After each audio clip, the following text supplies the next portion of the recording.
Информационные итоги дня подводит программа «Новости». В студии Зураб Центроев. Здравствуйте.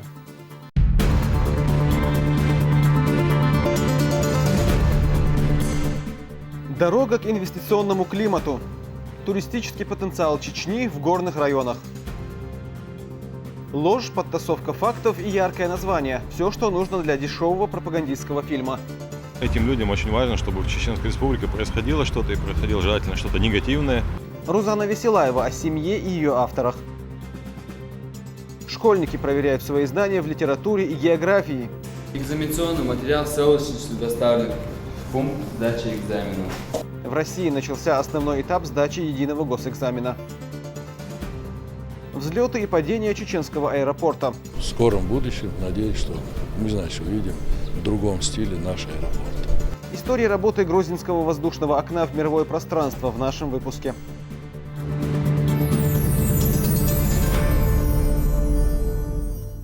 Глава Чечни вместе с бизнесменом Русланом Байсаровым проинспектировал горные районы республики. Они побывали в Шатое, Шарое и Итумкали. Сначала посетили курорт Ведучи. На месте Рамзан Кадыров осмотрел ряд строящихся объектов. Здесь же обсудили и детали возводящегося курортного центра. На обратном пути глава республики обратил внимание на ход строительства новой трассы, во много раз сокращающей путь от столицы Чечни до курорта. Рамзан Кадыров отметил, что качество дорожного полотна должно соответствовать всем предъявляемым стандартам. В ходе поездки Рамзан Кадыров сделал небольшую остановку в Шатойском районе, где пообщался с местными жителями и главой муниципалитета. Не проехал глава региона и мимо горного родника. Здесь он специально сделал остановку, чтобы выпить чистую горную воду. Глава региона прокомментировал вручение ордена почета президентом страны Владимиром Путиным, которое состоялось 21 мая в Кремле. Напомню, высокой наградой Рамзан Кадыров был удостоен за достигнутые трудовые успехи, общественную деятельность и многолетнюю добросовестную работу. Глава Чечни уже является героем России, кавалером ордена за заслуги перед Отечеством 4-й степени, орденом мужества и других многочисленных наград. После вручения ордена почета своими впечатлениями Кадыров поделился в Инстаграм. Президент России Владимир Путин в Кремле вручил мне орден почета. Для меня это бесценная награда. Я получил его из рук самого сильного, авторитетного и уважаемого лидера в мире. Врагам России в Европе и США не нравится, что наша страна сильна, стабильна, не подвержена цветным революциям. Не нравится, что российский народ со своим национальным лидером Владимиром Владимировичем и наше Отечество никогда не будет жить по уставу Запада. Мы гордимся, что являемся пехотинцами Верховного Главнокомандующего и готовы выполнить любой, самый сложный приказ. Служа Владимиру Путину, мы служим великой России.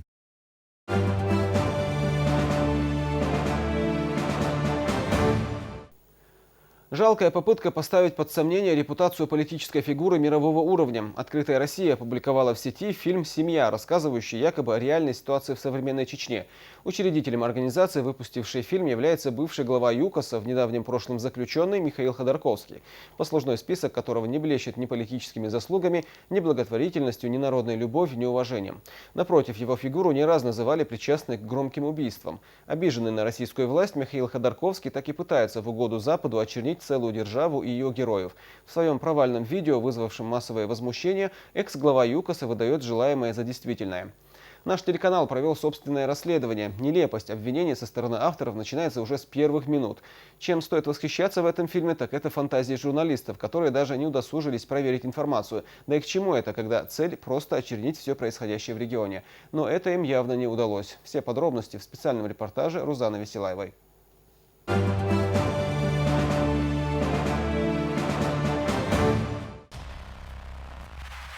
Обычно при обзоре фильмов критики используют слово «киноляп». Так вот, с самых первых секунд «Открытая Россия» и заявляет о себе как о сплошном параде таких ляпов. Автор начинает свой рассказ с истории об Амуте, селе, которое, по его словам, ничем не отличается от облика 15-летней давности. Здесь почти ничего не поменялось.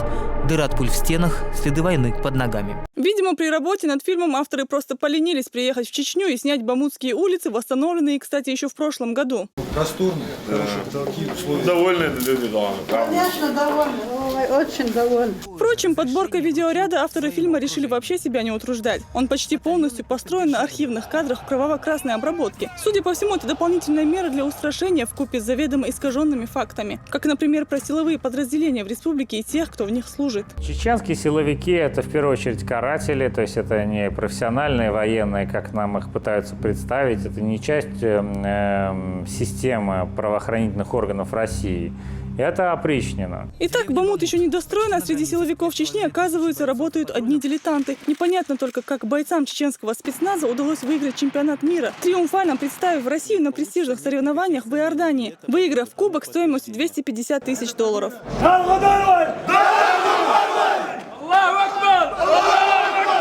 Подборка искаженных фактов переносится уже на сферу защиты прав человека. 45 подожженных домов после событий 4 декабря, сгоревший офис филиала Комитета против пыток. Все это авторы преподносят как дело рук главы республики или кого-то из его окружения. Вообще, главным принципом журналистики является беспристрастность. То есть нужно дать слово каждой из сторон. А в этом фильме сплошь обвинения и ни одного комментария со стороны республиканских властей. За годы военных действий Чеченской Республики сложилась целая каста людей, которые называли себя экспертами по Чеченской Республике, по Чечне, по чеченскому обществу, условных можно назвать чеченологами, которые сделали фактически эту работу своей профессии. Этим людям очень важно, чтобы в Чеченской Республике происходило что-то, и происходило желательно что-то негативное. А если это негативно не происходит, то желательно выдавать, сочинять что-то такое негатив. Главное свойство для журналистов – это проверка факта, факт-чекинг. Если журналисты этого не делают, то уже можно говорить о невысоком степени профессионализма. Рецепт довольно прост. Находишь видео, где пытают людей, перемешиваешь со съемками героя, убедительности ради добавляешь фотографии с изуродованным лицом. Не забываем о безграничных возможностях фотообработки.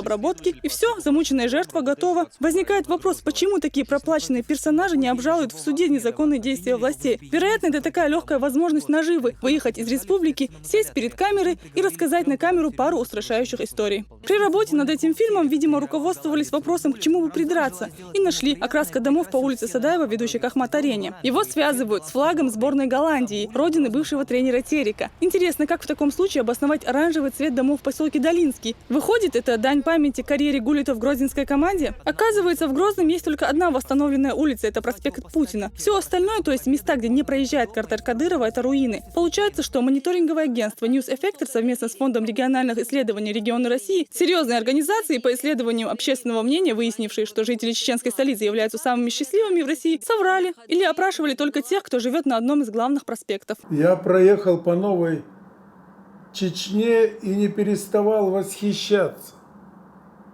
Дело не в архитектуре, хотя это тоже имеет огромное значение. Светлые улицы, парки, площади, здания, народ, который выходит на площади и ничего не боится. И если мы болтаем во многих регионах о дружбе, межконфессиональной дружбе, приезжайте в Чечню и посмотрите, как происходит это в жизни, а не на словах. Как соседствуют рядом и мечеть, и храм православный, и синагога. Как спокойно себя чувствуют люди разных национальностей. Как они любят, в конце концов, свою республику. Какое имеет право Ходорковский, который ведь недавно просил милостиво простить его и выпустить, и его выпустили из-за больной матери. Никогда не хотела Чечня выходить от братской России. И не собирается выходить. И нет у нее особого статуса. Просто Рамзан Кадыров унаследовал заветы своего великого отца Ахмада Кадырова.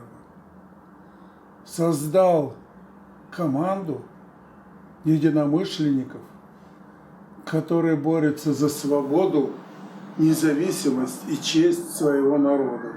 И, безусловно, он думает о благополучии, восстанавливая все разрушенное и создавая новые города. Еще авторам «Семи» не понравились высотки Грозный-Сити. Цены за номера, кстати, весьма демократичные по сравнению с гостиницами по всей стране. Критики подверглись и якобы пустующей жилплощади, хотя в республике активно реализуются жилищные программы. К примеру, по данным Росстата, Чечня занимает первое место в стране по строительству нового жилья. Следующий пункт – надпись на здании высоток. Мы любим пророка Мухаммеда. Едва темнеет, над Грозным-Сити зажигаются огни Таймс-сквера с местным колоритом. Почему-то в роли пророка Ахмад Хаджи Кадыров и Владимир Путин, улыбающиеся с пустых небоскребов.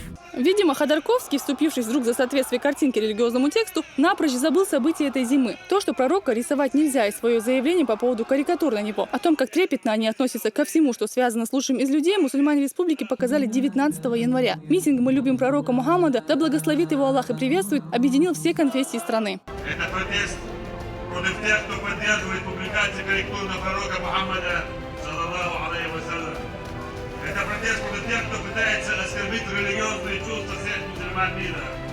Это протест против тех, кто сознательно разжигает всемирный пожар религиозной и межнациональной вражды. Мы твердо заявляем, что никому и никогда не позволим безнаказанно оскорблять имя пророка, саллаллаху алейхи вассалям.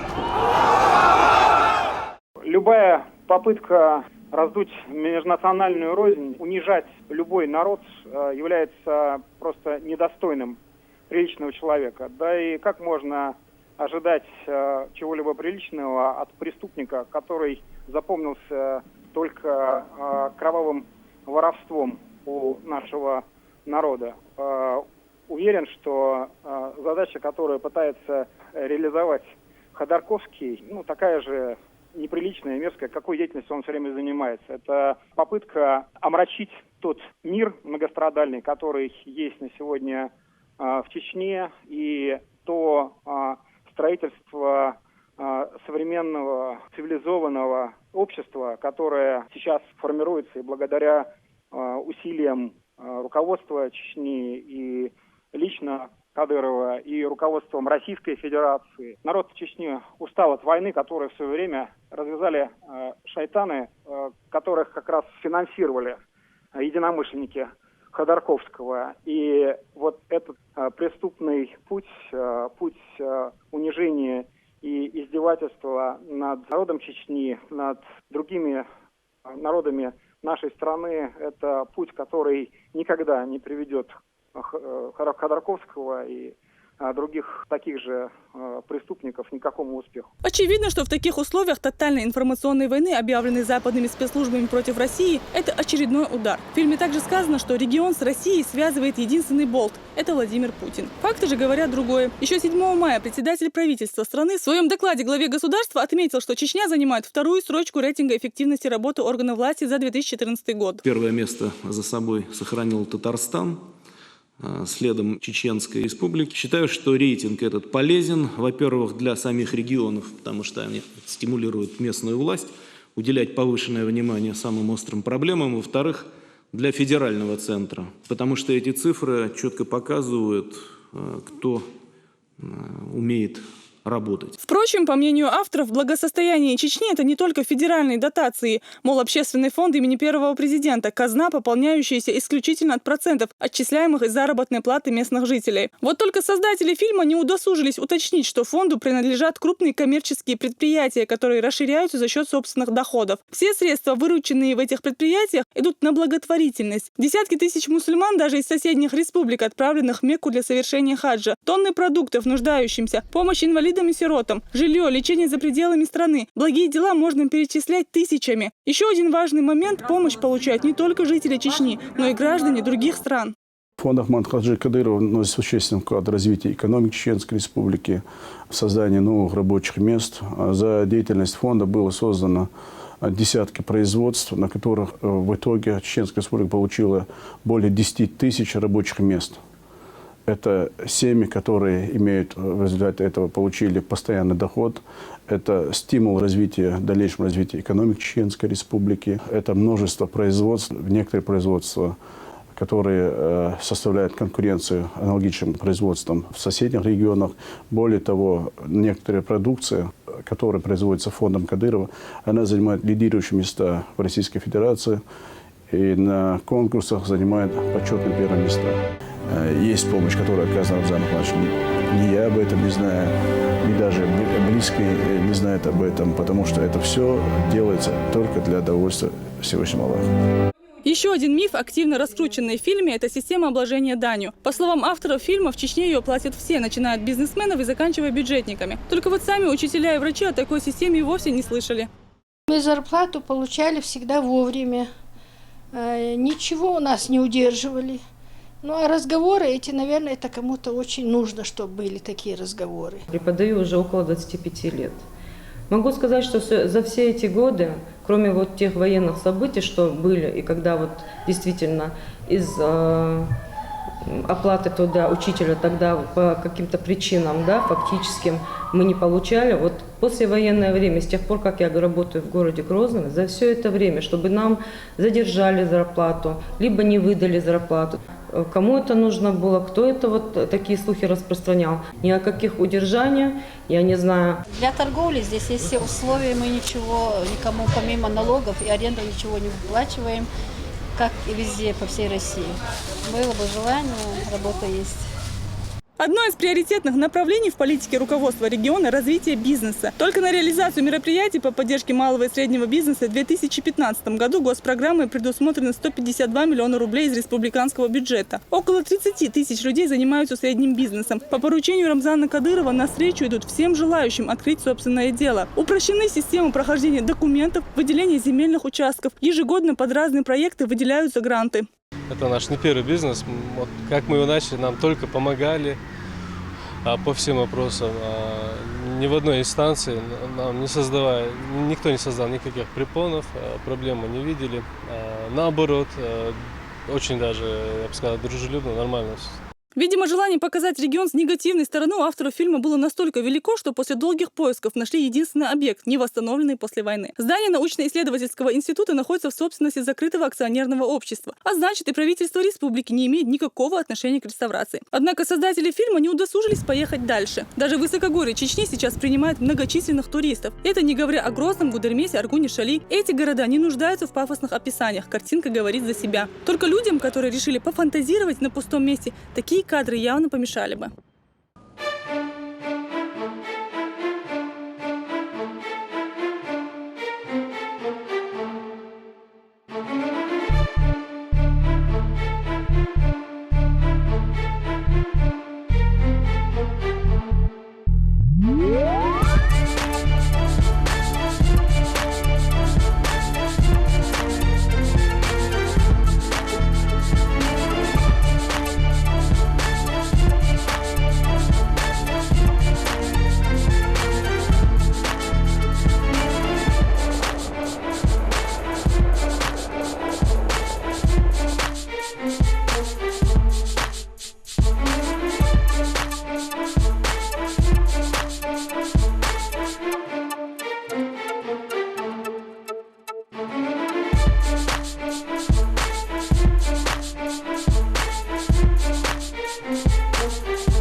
Передергивание фактов – тоже излюбленный метод тех, кто не скрывает свою неприязнь к чеченскому народу. К примеру, слова Рамзана Кадырова о том, что в Чечне есть добровольцы, готовые воевать на стороне ополчения против украинских силовиков. Во-первых, речь шла не о бойцах, а о тех, кто сам изъявил желание. А во-вторых, если нужно для безопасности мирного населения, то не 74 тысячи, а весь чеченский народ готов стать на защиту.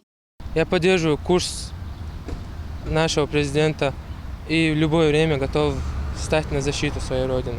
И я думаю, что любой житель Чеченской Республики так добросовестно вступит на защиту. Если потребуется моя помощь в Чеченской Республике, то я готов взять в руки оружие и пойти против любого врага нашего народа. Меня на это никто не заставляет, это лично мое субъективное мнение. Следующий респондент в этом фильме затрагивает тему убийства Немцова. Однако он не озвучивает новые подробности этого дела, которые сегодня уже всем известны. В ночь убийства Бориса Немцова сопровождала украинская модель Анна Дурицкая, которая была оставлена стрелком в живых. Дурицкая при поддержке посольства Украины спешно покинула Россию, отказавшись от прохождения проверки на детекторе лжи. Позднее следствием были обнаружены данные, которые СМИ предпочли придать забвению. Сразу после убийства Немцова Дурицкая подошла к притормозившей на мосту снегоуборочной машине и попросила водителя набрать с ее телефона скорую. Водитель вызвал медиков, но не стал задерживаться на месте. Затем Анна Дурицкая подошла к мусорному баку и избавилась от телефона. Собственно, Дурицкая, по версии следствия, была завербована командиром украинского батальона «Днепр-1» Юрием Береза, который 3 года назад познакомил ее с Немцовым. Второй факт. Вечером следующего дня 28 февраля в частном доме в поселке Кленовское Троицкого административного округа Москвы оперативниками был обнаружен труп Аслана Алханова, являющегося главным подозреваемым по делу Немцова. Того самого Алханова, который в начале февраля встречался с Дмитрием Ярошем и представителем НПО «Канвас» и после инструктажа выехал в Москву. Таким образом, неизвестными был устранен свидетель, который мог бы назвать конкретные имена заказчиков убийства политика. Командир батальона полка полиции имени Ахмад Хаджи Кадырова Резван Сельбихажаев, в прошлом участник НВФ, был в числе первых, кто попал под амнистию. Он рассказывает, что тогда, в начале 2000-х, поверил словам первого президента Ахмад Хаджи Кадырова и вернулся к мирной жизни. О принятом судьбоносном для него решении никогда не жалел. Появился человек, это был человек Ахмад Хаджи Кадыров. Он полностью нас довел до истины. Мы поняли, где правда, где ложь. И мы стали за ним и поклялись, что верность ему и во всем. И мы ни чуточку не жалеем. И я, и кроме меня еще есть много ребят, сотнями ребят, которые работают, там есть, которые дома живут спокойно. Мы взаимосвязаны, все, знаем друг друга, многие. У них свои семьи, дети в школу ходят, в садики ходят у них. Мы ни чуточку не жалеем. Мы пожизненно обязаны покойному Ахмад Хаджи и нынешнему главе Чеченской Республики Рамзану Кадырову. Он словами не объяснишь, насколько мы им благодарны. Я 2001 года органом работаю, в конце 2001 года не было ни один раз, ни одной случая, поскольку не было такого, чтобы там кого-то трогали, там притеснили кого-нибудь. С тех пор прошли годы, и о своем прошлом Ислам Темишев старается не вспоминать. В мирной, успешной жизни нет места старым хроникам. Никакого притеснения по отношению к амнистированным нет и никогда не было, говорит он. Его мать рассказывает, что не может нарадоваться, что те годы, когда ее сына не было дома, уже давно позади. А сам Ислам с удивлением воспринимает вопрос об ущемлении прав бывших заключенных.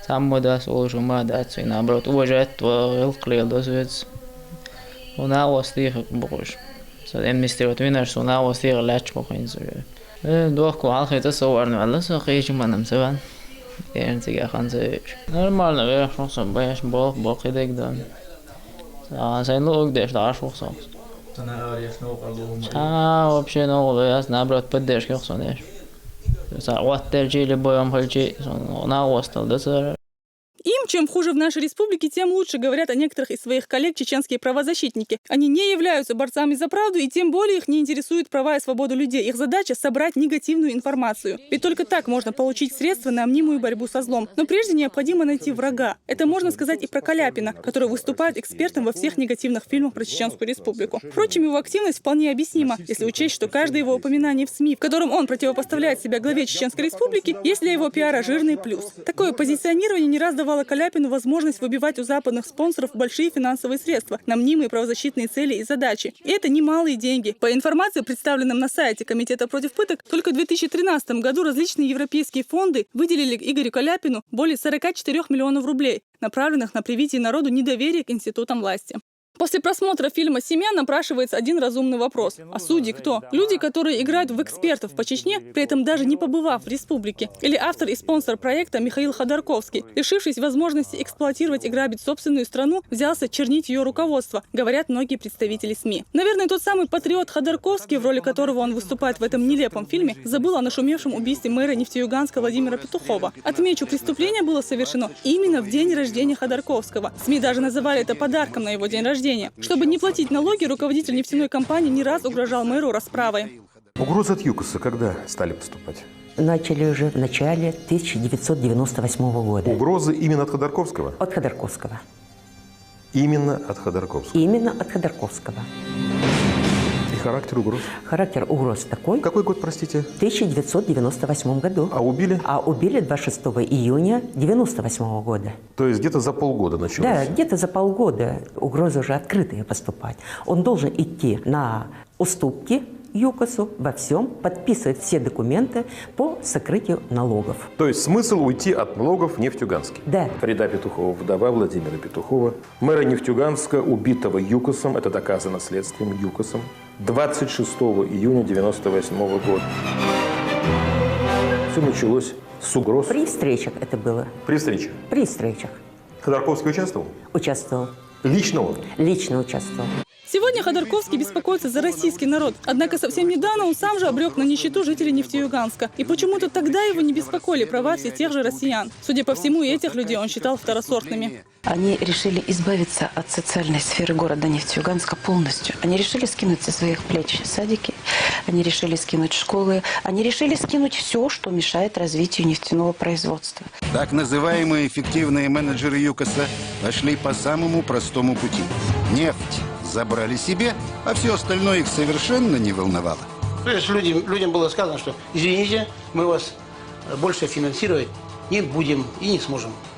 Вслед за социальными учреждениями с баланса компании были сняты и сервисные предприятия. Оптимизация расходов шла ударными темпами. 50% сокращение. С 60 тысяч осталось 30 или 32 тысячи только в объединении Юганск-Нефтегаз. И я видел собственными глазами, когда 35-40-летние молодые люди ковыряются в мусорках, себе ищут пропитание. Чтобы не умереть с голода, жители были вынуждены за бесценок продавать акции Юганск-Нефтегаза. И это тоже было на руку ЮКОСу. Вам же дали, значит, вот акции, продавайте акции. Ну нет сейчас, у компании нет денег на выплату зарплаты. 3 месяца не выплачивали зарплату, потом пришли и попросили расписаться, что мы эту зарплату в долг оставляем ЮКОСу до лучших времен. Из этого фильма видно, что ситуацией с кражей заработных плат Ходорковский знаком не понаслышке. Говоря об удержании зарплат Чеченской Республики, он явно судил по себе. Расколоть Россию и подыграть Западу. Эти попытки Ходорковский не перестает предпринимать даже тогда, когда глава государства помиловал его и выпустил на свободу, жалившись над здоровьем его матери. В его криминальной истории не только срок за хищение государственных средств, но и подозрение в причастности к нескольким громким убийствам. И если тогда глава ЮКОСа наживал богатство, идя по трупам своих же партнеров, то сегодня он стремится к власти, подставляя миллионы россиян. Информационная атака на чеченского лидера, а через него на Владимира Путина – это нечто иное, как устроить в России второй Майдан, говорят политологи. Если в случае с Украиной он прошел по сценарию западных спецслужб, то в нашей стране попытки цветной революции есть кому остановить. Мы видели, что в Киеве одной из причин, почему удался госпереворот, оказалось то, что некому было разогнать эту банду ультранационалистов и неонацистов из-за Евромайдана. А в России есть удары информационные по Рамзану Кадырову. Они являются частью подготовки цветной революции. Любой приличный человек сейчас, который отстаивает интересы страны, интересы суверенитета Российской Федерации, подвергается такого рода информационным атакам. По моей информации, в Чечне этот фильм вызывает скорее смех, почти как юмористический. Настолько далеки создатели этого фильма от реальности. Впрочем, сам фильм, который выложили сегодня на сайт «Открытая Россия» и пропиаренный оппозиционерами, мягко говоря, с профессиональной точки зрения, потерпит фиаско. Во-первых, авторы особо не утруждали себя обработкой информации. В фильме использованы совершенно непроверенные данные, причем уже неинтересные зрителю за сроком давности. А видеоряд и вовсе просто позаимствован у других СМИ. Видимо, у опального олигарха не хватило средств, чтобы командировать съемочную группу в Чеченскую Республику. Может, тогда они узнали бы, что количество всех стражей порядка вместе взятых не превышает 20 тысяч. Цифра 80 тысяч непонятно откуда взялась. Более того, уже давно нет таких подразделений, как нефтеполк и личная охрана Кадырова. Батальон «Север» еще несколько лет назад реорганизован в полк. С такой осведомленностью и профессиональным подходом вряд ли стоит надеяться на успех проекта. Можно с уверенностью сказать, что идеологическая диверсия, направленная через Чечню на Россию, нужного эффекта в стране не дала. Проект Ходорковского оказался провальным. Рузана Веселаева, Исмина Гацаева, Аза Исаева. Новости.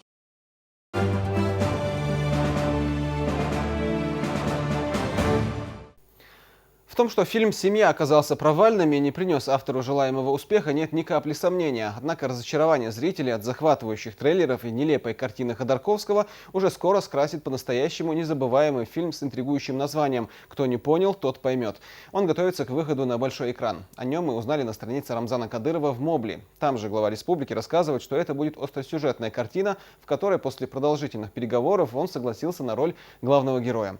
Отдельные сцены уже сняты. Режиссером является автор знаменитых голливудских фильмов. Также в нем снимаются мировые звезды первой величины. Авторы уверены, что картина будет иметь огромный успех. Трейлер к фильму, размещенный несколько часов назад, уже получил массу положительных отзывов как о главном герое картины, так и о самой задумке. Итак, не пропустите фильм с участием Рамзана Кадырова. Кто не понял, тот поймет.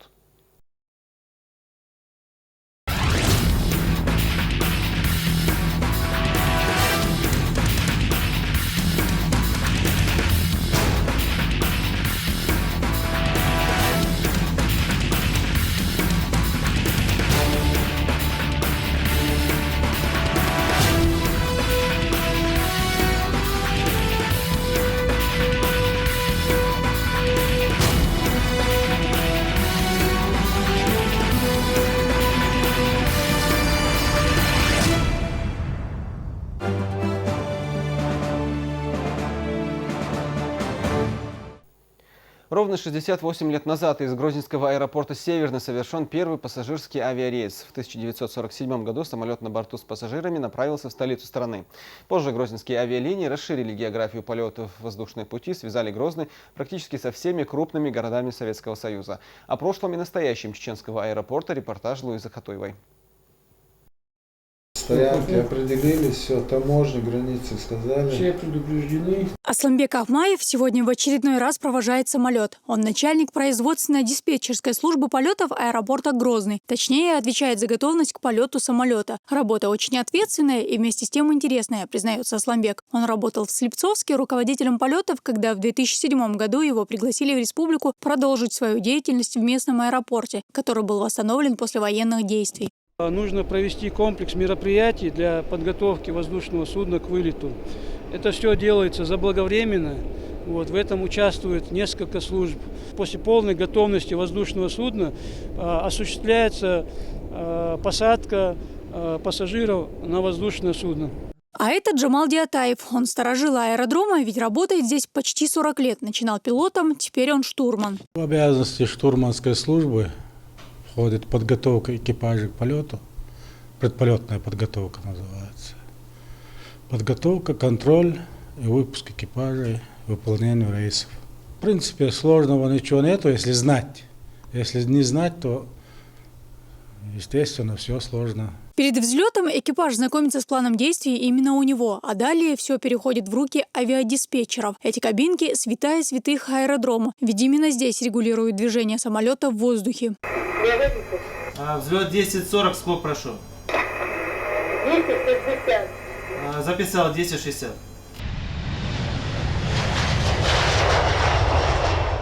Впервые грозненское авиапредприятие начало свою работу в 1938 году. Тогда совершались только почтовые и санитарные перевозки. В ходе 2 чеченских компаний аэропорт сильно пострадал. Восстановили его уже в 2006 и уже спустя год в марте отсюда впервые отправился рейс по маршруту Грозный-Москва. Среди его пассажиров была и сестра главы республики Рамзана Кадырова Зулай Кадырова. Дело в том, что он был сильно разрушен за короткий период, значит, с 2005 года, значит, он был, значит, частично восстановлен. И в 2006 году, 5 октября, был запущен технический рейс. Рамзан Ахматович обещал о том, что будет построено новое здание аэропорта. Сейчас ведутся проектные работы. И в скором будущем, я надеюсь, что мы, значит, увидим в другом стиле наш аэропорт. Сегодня аэропорт Грозный обслуживают 4 авиакомпании – «Ютейр», «Руслайн», «Редвинск» и «Грозный Авиа». У последней в наличии 8 самолетов, в основном это Як-42. Как минимум в день здесь совершаются 3 рейса, чаще в Москву. А в 2009 году аэропорту присвоили статус международного. Теперь в планах и строительство нового здания. Дагмара Касаева, Луиза Хатуева. Новости. В России стартовал основной период сдачи единого госэкзамена. Выпускники проверяли свои знания в области литературы и географии. Это предметы, которые участники могут сдавать по выбору. По данным Рособорнадзора, на экзамен по географии записалось 29 700 участников, а на литературу на 20 000 человек больше. Всего государственную аттестацию предстоит пройти 725 тысячам российских школьников. О первом дне сдачи ЕГЭ Алевтина Банадыкова. Те, кто сегодня сдавал географию и литературу, приходили в аудитории 23 школ не с пустыми руками. Это вполне понятно. Помимо паспорта и ручки на столе вода и шоколадка. Последние минуты перед началом экзамена для многих выпускников превратились в вечность. И пока школьники ждали своей участи, долгожданные конверты с экзаменационными материалами, как говорится, спешили к своим адресатам. Экзаменационный материал в целостности доставлен в пункт сдачи экзамена. Например, на базе 16-й школы Грозного, точнее 505-го пункта проведения экзамена, сегодня сдавали географию 189 человек. 246 ЕГЭ-туристов делали это в 7-й гимназии. Всего 5 школ Грозного сегодня принимали учащихся, а по республике в день сдачи основных предметов эта цифра достигает 62. Продолжительность экзамена 3 часа. 2 организатора должны быть в аудитории, и один общественный наблюдатель имеет право сидеть в аудитории. Если ребенку нужно выйти по личным делам, то он может выйти со сопровождением организатора. Или если ему нужна медицинская помощь, тоже только со сопровождением организатора участник проводит в медпункт. География и литература – это так называемые предметы по выбору. Обязательные начнут писать уже в этот четверг. На 28 мая назначен экзамен по русскому. ЕГЭ 2015 – это 600 тысяч выпускников этого года и около 100 тысяч прошлых лет. Мы даже вчера, в воскресенье, провели пробный ЕГЭ без детей. То есть отрепетировали все, что там происходит, прямо на камеры, смотрели в мониторы, это все прослеживали. Вчера все аудитории проверили, воду поставили, стаканчики поставили, часы проверили. Часы мы даже утром 2 раза проверяли, потому что обычно почему-то они дают сбой. Экзамен сегодня сдавали не только сами учащиеся, но и организаторы, ведь они к ЕГЭ готовились не меньше, чем сами дети. Специалисты заняли свои места еще в 8 утра. В полной готовности оргтехника. Компьютеры подключены к сети. В режиме онлайн здесь отслеживают ход единого госэкзамена. За каждым пунктом следит отдельный наблюдатель. Во всех пунктах мы установили камеры, которые имеют четкое изображение. Мы производим наблюдение за всеми пунктами проведения экзамена. В сегодняшний день у нас их 23 пункта. С какой целью? Чтобы выявить те или иные нарушения, которые будут допускать обучающиеся, которые сдают единый государственный экзамен. Для всех детей одинаковые условия. С этой целью сделана вот такая вот система. И в этом году все наши пункты выведены на федеральный монитор, то есть в режиме онлайн. Видеонаблюдение на пунктах сдачи ЕГЭ в Чечне внедрили еще в 2011-м. Ежегодно система модернизируется. Так, этой весной во всех пунктах сдачи обработки материалов госэкзамена установили IP-камеры. Они дают качественную картинку, которая позволяет видеть даже мелкие предметы. Угол обзора 90 градусов. В радиусе 100 метров от гимназии не видно ни одного родителя. С правоохранительными органами, что связано, вопрос стоит очень жестко. Дети, чтобы зайти, 2 кордона прошли, через металлоискатели прошли. При малейшем подозрении на нарушение наблюдатель связывается по телефону с руководителем пункта проведения ЕГЭ. За работой самого ситуационного центра следит министр образования и науки Чечни Исмаил Байханов. Мы имеем доступ к любому пункту проведения экзамена, к любой аудитории. Вместе с нашими ответственными работниками мы просмотрели практически все аудитории. Во-первых, видимость очень хорошая. Но хотел бы заметить, что вот в этом году действительно наши организаторы тоже подтянулись. Идет процесс соответствия с нормативными правовыми актами Рособорнадзора, Министерства образования и науки Российской Федерации. И никаких нарушений на пунктах приема экзамена Чеченской Республики нет. ЕГЭ 2015 – это некоторые нововведения. Например, в тестировании по иностранному языку появился раздел «Говорение». Устная часть единый госэкзамен по математике тоже обязательно впервые пройдет в 2 этапа. 1 июня будут писать базовый уровень, которого достаточно для получения аттестата. А вот если выпускник планирует поступать в вуз, где эта дисциплина основная, то ему придется сдавать профильный, это уже 4 числа. Алевтина Банадыкова, Лиза Чепханова, Муслим Типаев, Муса Астемиров и Луиза Юнусова. Новости. Вопросы соблюдения общественного порядка во время выпускных баллов и в ходе сдачи ЕГЭ обсуждали в МВД республики. Министр отметил, что основная часть школьных праздников уже позади, они прошли без каких-либо чрезвычайных происшествий. Руслан Алханов поблагодарил личный состав за добросовестное выполнение служебных обязанностей и призвал принять все меры по обеспечению правопорядка во всех пунктах сдачи единого госэкзамена. Ряды чеченских журналистов пополнились. В Грозном состоялось торжественное награждение выпускников школы юных корреспондентов. Это уже 12-й выпуск кузницы работников СМИ. Дипломы об окончании учреждения и почетные грамоты лучшим вручал министр по нацполитике, внешним связям, печати и информации. Здесь же был отмечен преподавательский состав за многолетний труд в подготовке профессиональных кадров.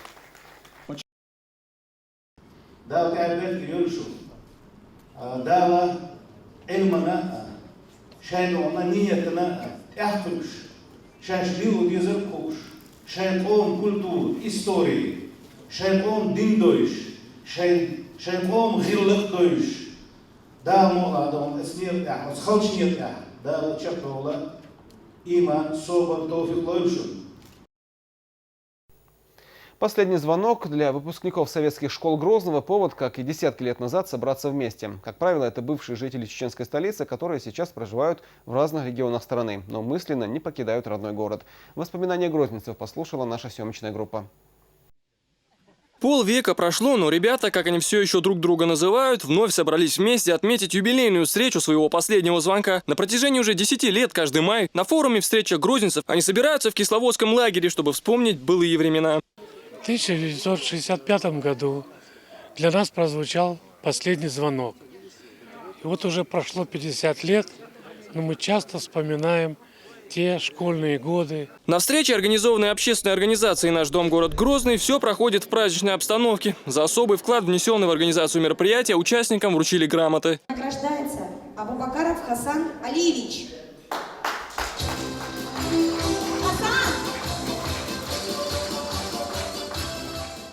Как заявляет председатель общественной организации «Наш дом, город Грозный», он же главный организатор мероприятия Сайпудин Гучигов, подобные встречи проводят с целью укрепления дружбы народов, который в сложные времена Чеченской Республики был вынужден покинуть ее земли. Позитив то, что люди обратно, люди, которые были разделены какими-то, будем говорить, такими неприятными событиями, сейчас люди обратно тянутся друг к другу. Это налаживание мостов, это гармонизация межнациональных отношений. Собравшись за большим столом, друзья, одноклассники вспомнили свои ушедшие годы и, конечно же, родной Грозный, в котором прозвенел их последний звонок. Также для гостей здесь была устроена концертная программа с зажигательной лезгинкой. Подытожил встречу красочный салют. Асан Альбукаев, Мурад Алибукаев, Зелимхан Закаев. Новости. Теперь новости с самой большой стройплощадки республики. Картина в Долинском меняется каждый день. Свидетелями масштабных перемен ежедневно становятся наши корреспонденты. На этот раз в поселке побывала Розана Цамаева.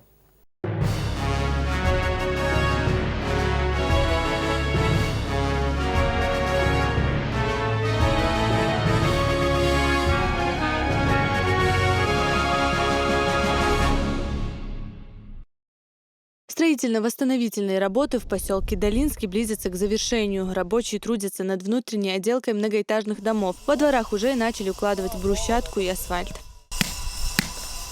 Основное направление на дороге асфальтируют, гравийные покрытия, бордюр уложить, при въезде улиц Далдегл алгаз болдор Ахмад Ажиц архир борш будон халалелин улиц хылбу меладон ар улиц цинцара болдел хаз беш Долинск хазела уличне шхаздеш ишти направление уктаган дон халятсик дон.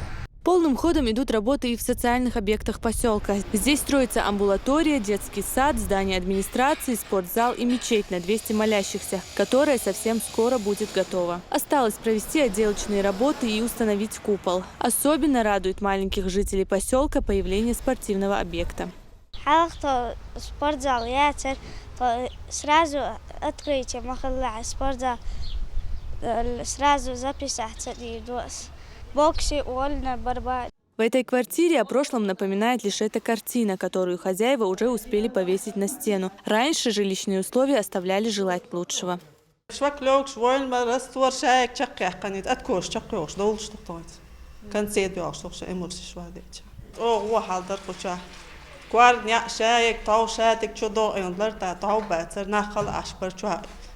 В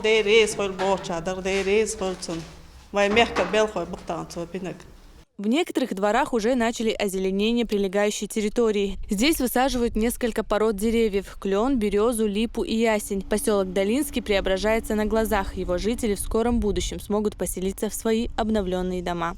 Розана Цамаева, Султан Умаров и Джамалейл Хаджалиев. Новости.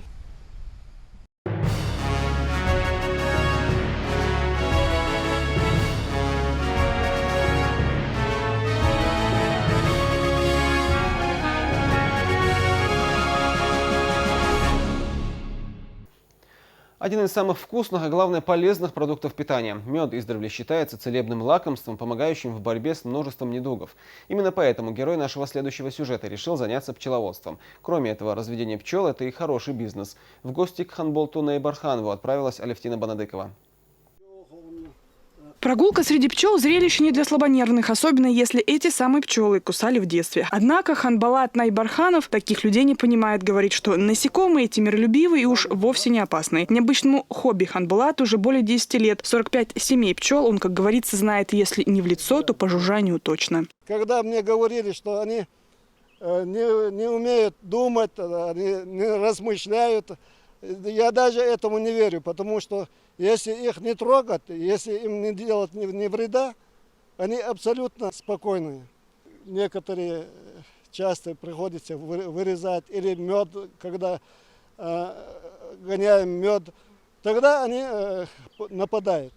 И причем нападают, когда нету поступления, в смысле, когда им неоткуда принести мед. Старость по человеческим меркам у пчел наступает рано, аж в 38 дней. Однако и этот период продлить можно, но только зимой, когда пчелы уходят в так называемую спячку. Как рассказывает потомственный пчеловод, жало этих насекомых очень полезное, лечит от многих болезней. По приметам, говорят, они узнают своих. А некоторые, они брыкаются тут, не так себя ведут. Или если один ужалил, он начинает топтать, там, бегать, уходить, а таким они, наоборот, нападают. А, например, мне ужалил, я оттуда снимаю его, и никакой боли, ничего. После этого сразу проходит все.